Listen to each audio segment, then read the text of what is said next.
চট্টগ্রামের কোথায় পেয়ে যাবেন এমন লোভনীয় এবং মজাদার স্ট্রিট ফুড, তাই জানাবো আজকের ভিডিওতে। এমন মজাদার বট ভুনা, বট ঝোল, গরুর মাংস, গরুর কলিজা, কাবাব, চিকেন মশলা, আরো কত এটা পেয়ে যাবেন চট্টগ্রামের ওয়্যারলেস মোড়ে পাহাড়তলী কলেজের একটু এদিকে। অবশ্যই আরো অনেক এমন রেস্টুরেন্ট আছে, তবে এটি বলার একটি কারণ হচ্ছে আমার সবগুলোতে খাওয়া হয়, কিন্তু সবগুলো থেকে এটার টেস্টে আমার কাছে সবচেয়ে বেশি ভালো লাগে। সত্যি কথা বলতে গেলে আমার উইকে 2 থেকে 3 বার এখানে আসাই হয়। এদিকের এমন লোভনীয় কাবাবগুলো দেখতে যেমন সুস্বাদু, তেমনি খেতেও খুবই দারুণ। এবং এই দোকানটার নাম হচ্ছে খানাপিনা রেস্তোরাঁ। তবে সবচেয়ে ইন্টারেস্টিং পার্ট কি জানেন? এটা একদম বাজেট ফ্রেন্ডলি, বাজেটের মধ্যে একদম সুস্বাদু এবং মজাদার একটি খাওয়া এটাতে পাওয়া যায়।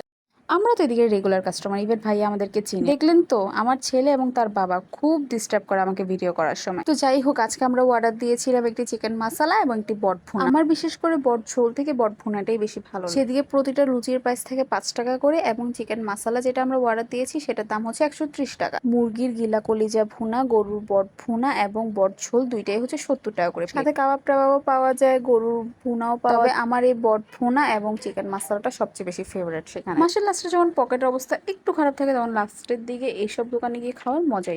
বাজেটের মধ্যে সন্ধ্যার নাস্তার জন্য বেস্ট। আর আমি আর আমার হাজবেন্ড দুইজনই খুব ফুড। আমাদের সপ্তাহে না হইলেও 3 থেকে 4 বার বাহিরে খাওয়া দাওয়া হয়। তা তো আপনারা আমাদের স্বাস্থ্য দেখেই বুঝতে পারছেন। আর প্রতিটা মিলের পরে মোজো তো মাস্ট। যাই হোক, আমি মোজোর ভিডিও করছিলাম, তখন আমার হাজবেন্ড খুব ডিস্টার্ব করছে। তো আমি বললাম যে যাও, এবার তোমার ভিডিও। তো আশা করি আপনাদের কাছে ভিডিওটা ভালো লেগেছে। যদি ভিডিওটা ভালো লেগে থাকে তাহলে একটা লাইক এবং একটা কমেন্ট অবশ্যই করে দিবেন।